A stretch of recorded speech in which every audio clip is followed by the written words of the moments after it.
This is the Maverick, and for this video, I'm talking about the philosophy of the Republican Party. You can see it says Republicans are usually right-wing or conservative, generally believe government should be smaller, providing only a few needed services. They're reluctant to major changes, and they tend to be more supportive of the individual and individual choice rather than common good. This will be a nonpartisan review of what each of those things mean. Later on, I'll be more partisan, but for now, I just want to show you exactly what this stuff means.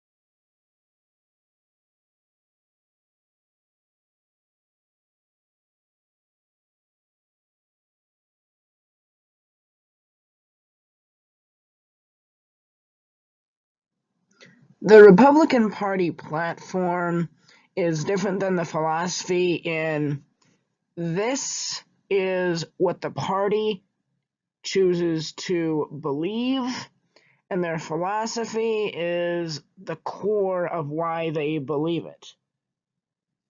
So the platform is based on national security and sovereignty. We must be safe in our cities, schools, businesses, and homes, which would mean they want a stronger military, they would want more police action, etc. Just trying to keep all of us safe here at home and trying to solve problems abroad. Constitutionally limited government.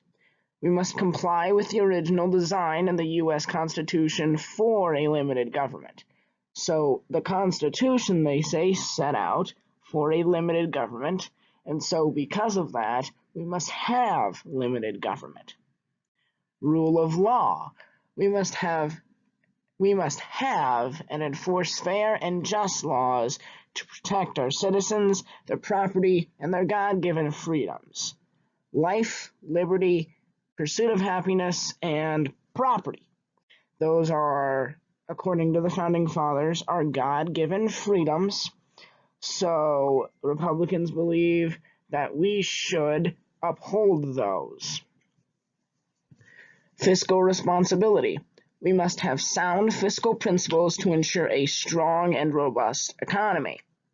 So stuff like lowering taxes, making you responsible for your own tax dollars, and being more anti-debt, being careful what you spend it on. Personal responsibility.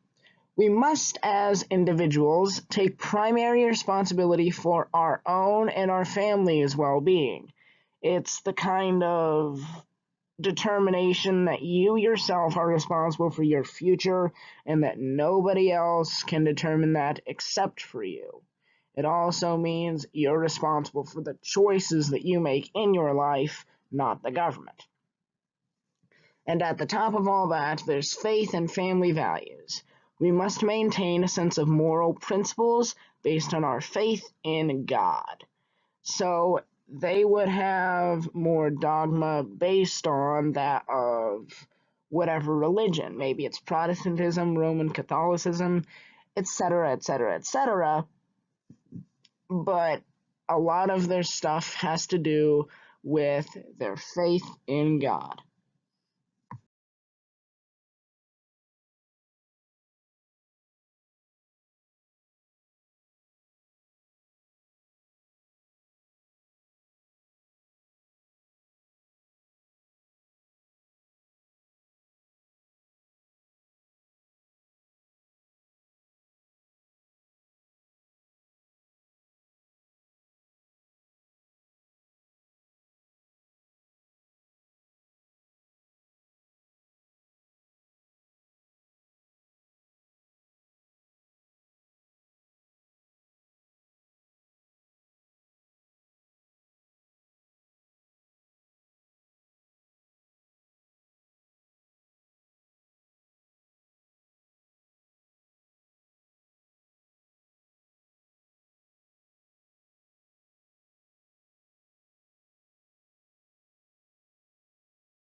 Here's a little more about the Republican Party platform. This is the specifics, what each of those would go into.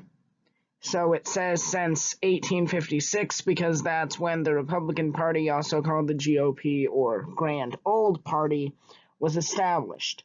Simplified tax code, control government spending, promote U.S. products and shipping them out, secure open trade markets, federal, state, and private partnerships in the nation's infrastructure, overhaul federal training programs, get Americans back to work, support Defense of Marriage Act, affirm right of government not to recognize same-sex relationships, uphold the Electoral College, require photo ID for voting, proof of citizenship for voter registration, reform the corporate tax code, investments in small businesses, advocate small business with financing and credit, amend Constitution to require a supermajority for tax increases, excluding war and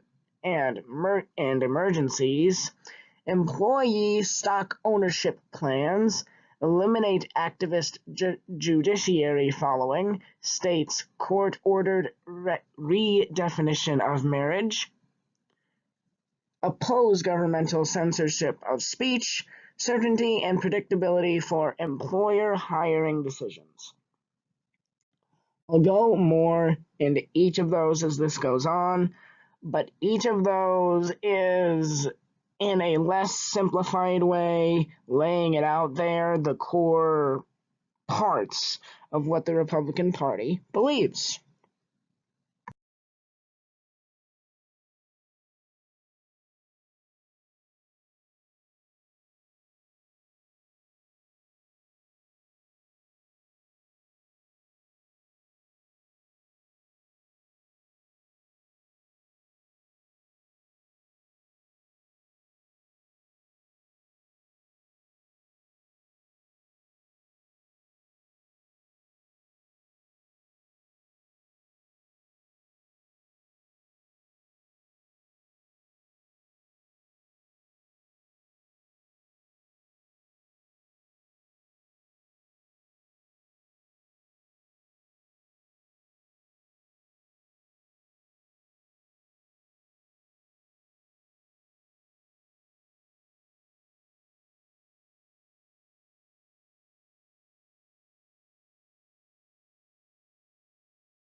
Faith and family values are a big part of the Republican Party because a lot of them oppose same-sex marriage, and some do it on the basis of it not being correct, and others do it because they feel children need a mother and a father, and a homosexual couple can't do that. But they may also base it, again, off of their faith. They may also do this with abortion or other things relating to that, like having churches help more in charity. I'm not going to go into this again, like I said. I'll go into everything more later, just a rundown.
Okay, within personal responsibility, I've shown two things that, if you know where they are very controversial, I guess you could say, but they're controversial in the fact of propaganda. And I'm not propaganda, I'm telling you how I see this. Right to work means you get to choose whether you're in a union or not, and you are personally responsible for that choice. Government doesn't force you to do anything, and etc. and so forth. Don't tread on me, especially, has become controversial because people don't know what it means. Don't tread on me is a sign of liberty in all of its forms. In the thing of not wanting to be taxed, wanting to be more personally free, being able to make your own decisions. And that's what the Republican Party is about at its core, is helping the American people make their own decisions with the money that they have.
Speaking of the money that you have, fiscal responsibility covers being money smart, and that relates specifically to the government.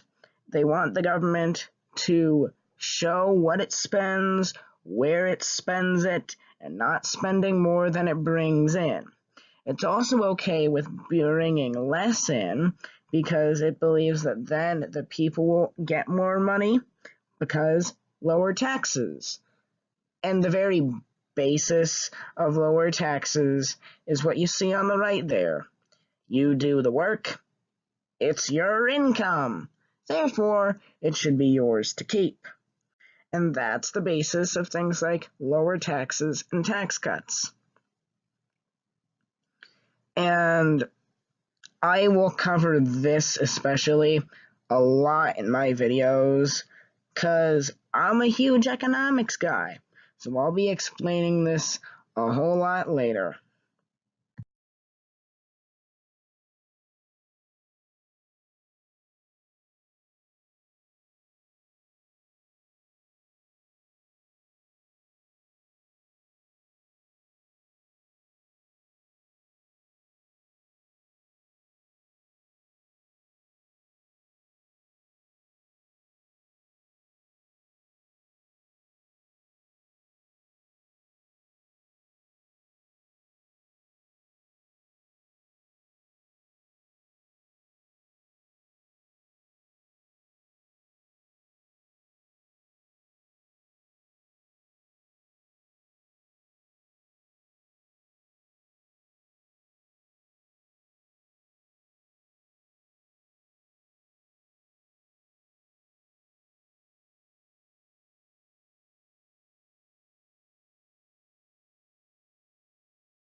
Now we get to rule of law. And I found this fantastic quote, and this describes it better than any pictures could, so I'm just going to read it to you. The rule of law requires consistency of interpretation. A law cannot be changed by the whim of some judge or magistrate. Otherwise, what you have is actually rule of man. In order to have this consistency, all legal documents must be interpreted as the people who created and signed them intended. Otherwise, the people, discovering the meaning, are engaging in rule of man. If the document is living, rule of law is dead. And just apply this to the Constitution, and then you have what the Republican Party believes. Slap this quote on top of the Constitution, and that's the document it means by rule of law. Republicans say this is how the Founding Fathers interpreted it, so this is how we should interpret that today.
Now we have constitutionally limited government.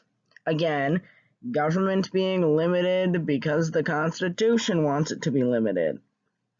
Over on the left there, we have a quote from Ronald Reagan, which was a Republican president back in the 80s, and many agree one of the best presidents we've had modernly. He said, "Man is not free unless government is limited."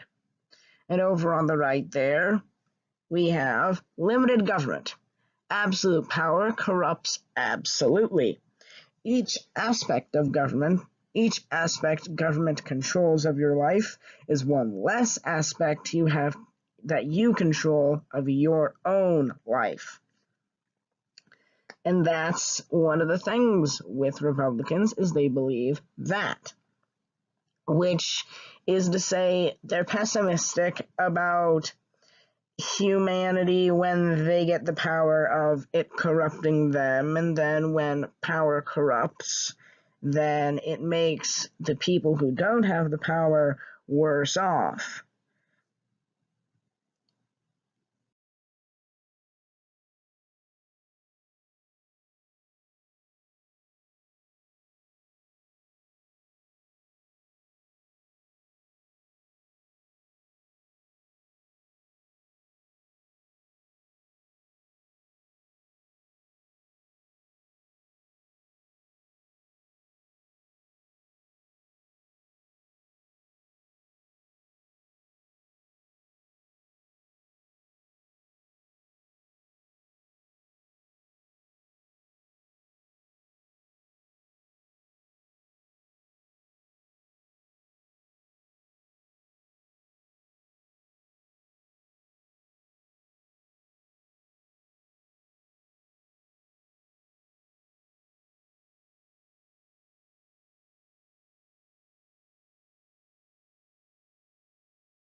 Lastly, we have national security and sovereignty.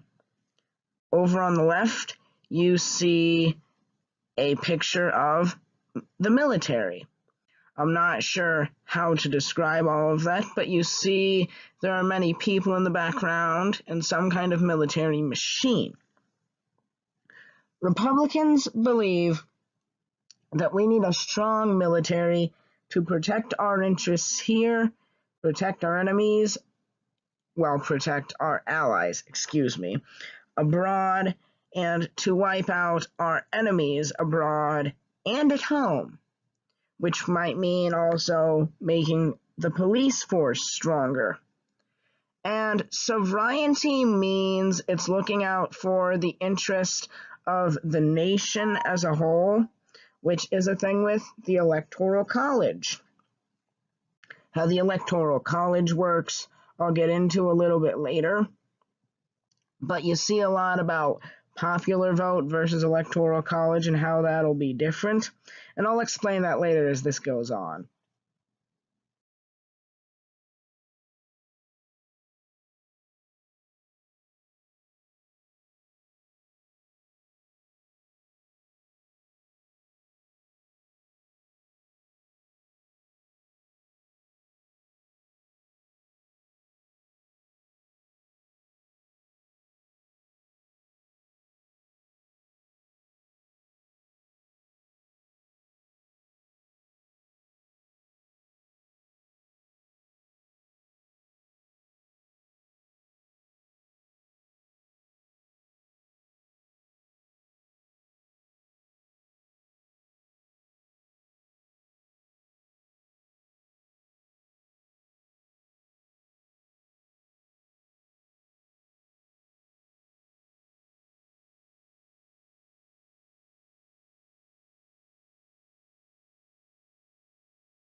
Alright guys, this is the end of my second video.